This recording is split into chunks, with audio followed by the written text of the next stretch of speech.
Since October 7th, 2023, the Jewish people, Israel, so much of the world, has changed. And we've been speaking pretty non-stop about the need to destroy Hamas and everything that they represent and stand for, which is a much wider war than just Hamas. It touches on Iran and everything else. But this war and all the subsequent things that we've seen was triggered by Hamas and what they do. And today I actually wanted to step back for a bit as someone that talks a lot about what's happening and go a bit deeper, a bit more spiritual. That, for me, understanding the wisdom and truth within the Torah, within Judaism and the Jewish heritage, for me, is why I started this whole channel. And today I wanted to talk to you about the very word Hamas, because I think that will give us some insight and maybe some inspiration, actually, for how we fight this battle. The word Hamas in Arabic, as far as I understand, means strength or bravery or zeal. Well, I'd like to share with you what it means in Hebrew.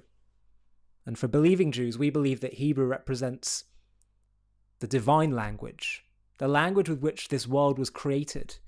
We know that Hebrew words don't just have meaning, they actually represent the essence of the very thing itself, which is why the word for a thing and a word, davar, is the same in Hebrew.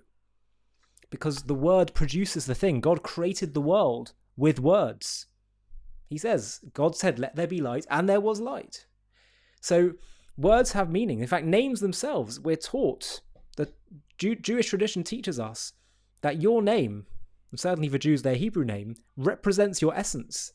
So study your name, because we're told that actually the parents are given some level of divine insight and wisdom, some divine inspiration when giving the name to their child, because that represents their essence, their mission. So what does the name or the word Hamas mean in Hebrew? Well, here's a shocker. You know that when October 7th happened, the Torah reading, we do one Torah reading every single week of the year to get through the entire Torah, split into 52 parshas. And sometimes one or two are put together. But the one that we were going to be reading that coming week was the story of Noah, Parshat Noah. And the Torah reading of Noah begins as follows. It tells us who Noah was, and literally at the very, very start, it says that the earth became corrupt before God, and the earth was filled with Hamas. That's what it says. The Hebrew is Vatimale haaretz Hamas. The earth became filled with Hamas. What does Hamas mean? Well, the translations given to English by our rabbis and by our tradition is violence and corruption. That's what Hamas means in Hebrew. I mean, some timing. But you should actually know that there's another translation given, another insight given by the most famous Torah commentator of all, and that is Rashi. Rashi, who was known as a rabbi that lived in medieval France, he's considered in some ways the greatest Torah commentator there is on the written Torah, and he said that the word Hamas actually means theft, thievery, robbery. The world at the time of Noah was filled with robbery. Now, I want to think about that in relation to the organization Hamas that we know of today. First of all, the irony, I wonder if they're aware of this, that that's what it means in Hebrew, certainly biblical Hebrew, Hamas. The fact that it means thievery, not just corruption, I think should give us some very important insights into who Hamas are, what they really represent from a Jewish perspective, and how we deal with them. We've been led to believe by the Palestinian cause that what they represent is a people whose land was stolen from them. Thievery.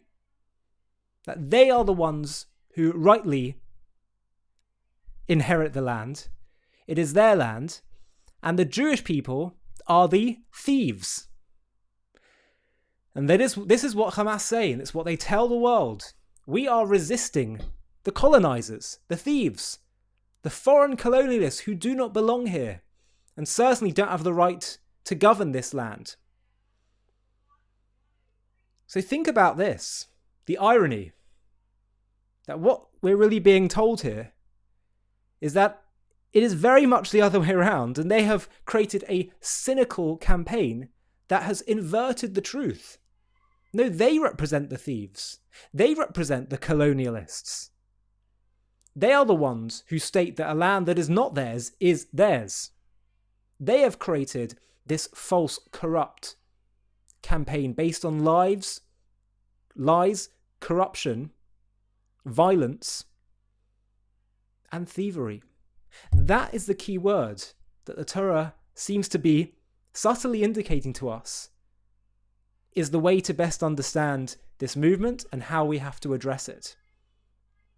Fundamentally, what Hamas represent, above all the other things, yes, they are murderers, they are barbaric, they are hostage takers, they are cruel, they are evil, they are rapists, they are all these things. But the fundamental truth, that lie, that is at the heart of their cause, is that they are somehow the rightful owners of this land. They are the thieves. And they fooled the world. Maybe not the whole world, given the recent Eurovision Song Contest outcome where Israel came second. No, actually we have a lot of friends. But many people have been conned, many people around the world, into believing that the Jews are the thieves. And so this is so critical. You know, it's fascinating. If you study, if you look at what happened on the day of October 7th. So I said that the story of Noah, Parshat Noah, we are reading that coming week. But on the actual day of October 7th, Jews in Israel and around the world were celebrating Simchat Torah, which is when we begin the process of starting the Torah afresh, anew, going back to the beginning. And the Torah begins with that first line, in the beginning God created the heavens and the earth. And Rashi, that same Torah commentator, asked the question, why did God need to begin with telling us the story of creation? What's his question?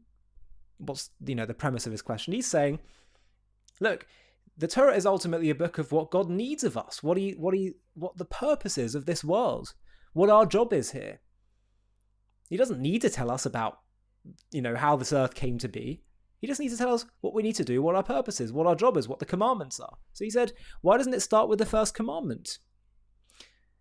Interesting point.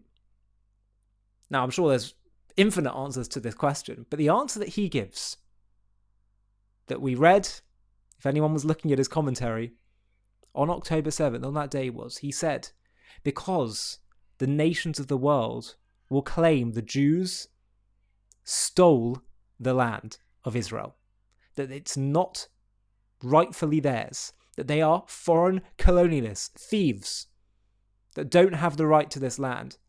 And he says the Jewish people will respond by saying, God is the creator of heaven and earth, and he assigned this land to us, the Jewish people, from which we will fulfill our mission, our divine mission.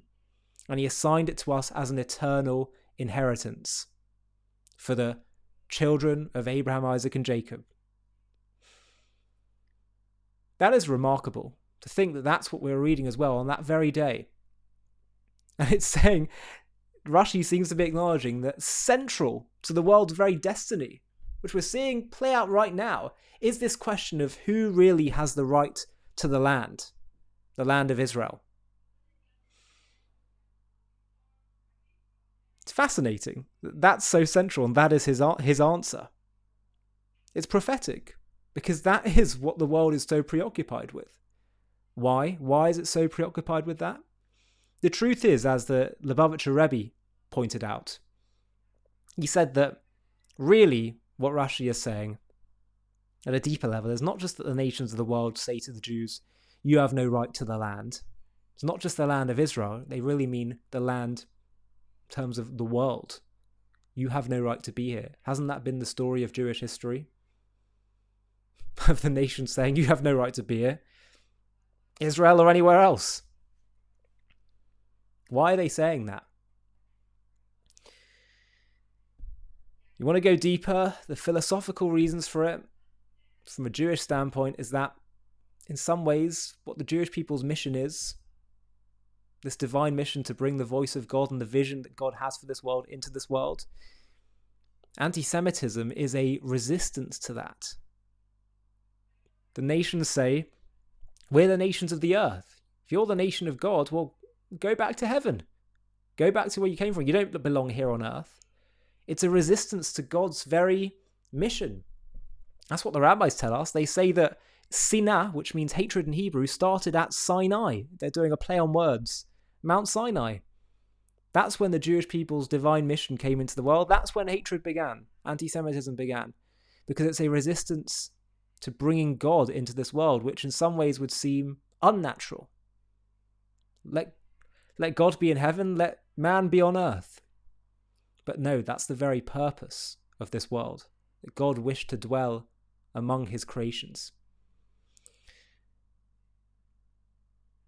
What I find also fascinating is that in the build-up to Simchat Torah, which was, of course, the date of October 7th, for the prior month, basically, just over, Jews had a tradition. We've had this for centuries, for millennia, of saying every day Psalm 27, written by King David. And I couldn't help but think to myself, was this in some ways a prelude for preparation for October 7th? Because October 7th, Simchat Torah, is the day when we finish reading this every single day for just over a month. And this is how it begins. It begins of David, God is my light and my salvation, whom shall I fear? God is my life's strength, whom shall I dread? When evildoers approach me to devour my flesh, my tormentors and my foes against me, it is they who stumble and fall. Though an army would besiege me, my heart would not fear. Though war would arise against me, in this I trust. One thing I asked of God that I shall seek, that I dwell in the house of God all the days of my life, to behold the sweetness of God and to contemplate in his sanctuary. Indeed, he will hide me in his shelter on the day of evil. He will conceal me in the concealment of his tent. He will lift me upon a rock. Telling us to have faith and courage as war and armies rise against us. But here's the kicker. In one of the final verses, it says as follows. Al titneni benefesh sarai, ki kamu vi ede sheker vi fe'er Hamas. Which means, deliver me not to the wishes of my tormentors, for they have arisen against me false witnesses who breathe violence. The word it uses there is Hamas. Hamas. This word is not used frequently in the Torah, in Tanakh, in the Bible, just to be clear. But listen to those words. Deliver me not to the wishes of the wishes of my tormentors, for there have arisen against me false witnesses who breathe violence, Hamas. I just wonder, think about it. The words Hamas, which means violence or thievery. Hamas are false witnesses. That's what the Palestinian cause is. They are false witnesses, claiming that their land has been taken from them. Stolen. But it's false. What's true is what Rashi said. What's true is what's on basically every single page of the Torah, which is God's divine decree and will and desire that the land of Israel is the Jewish people's. And that's not to say that non-Jews can't live in Israel, but they have to accept that principle, that this is sovereign territory for the Jewish people. And the world has been fooled. So much of the world has been fooled by the Palestinian claim and cause. But let us be absolutely clear. This flag represents false witnesses. It represents thievery. Everything they accuse the Jews of, they are guilty of. Colonialism, occupation, apartheid. Goodness me. The only apartheid that I know of exists in Judea and Samaria, in the quote-unquote Palestinian territories and Judea and Samaria, where Jews may not enter at risk of death. And so I make this video really to give us all encouragement that it's right there in our tradition, in our Torah. The guiding light, the path. Do not be fooled. Do not be intimidated by those false witnesses, by the lies. You just need to study things just a little bit. Just go underneath the surface just a little bit to find that truth. And just because there'll be some people with louder barks should not sway us from knowing and having the clear truth and clarity that is so easily before us, should we wish to grasp it. And one thing we're assured of in the Torah, I was actually having a conversation with someone just the other day where they're saying, don't you get so worked up? How do you do this every single day, talking about all the evil we're seeing, the lies, the nonsense? I don't know, but I think one of the reasons is that I have this deep sense and confidence that is not baseless, but is actually based in what the Torah tells us, that ultimately evil is going to expire. It will collapse. It will actually self-destruct. It will destroy itself. So we just need to do our job and have confidence that what's going to be is everything's going to be great. Evil, by definition, cannot last forever, for it is ungodly. And the only thing that's eternal is God and godliness. So Hamas, which is violence, which means false witnesses, thievery, corruption, will expire sooner or later. So this video is to give us confidence into telling the ultimate truth, which is that the Jewish people and the land of Israel are like that. And this is not based simply on history. It's not based on international law. It's not even based on morality. It's based on divine decree.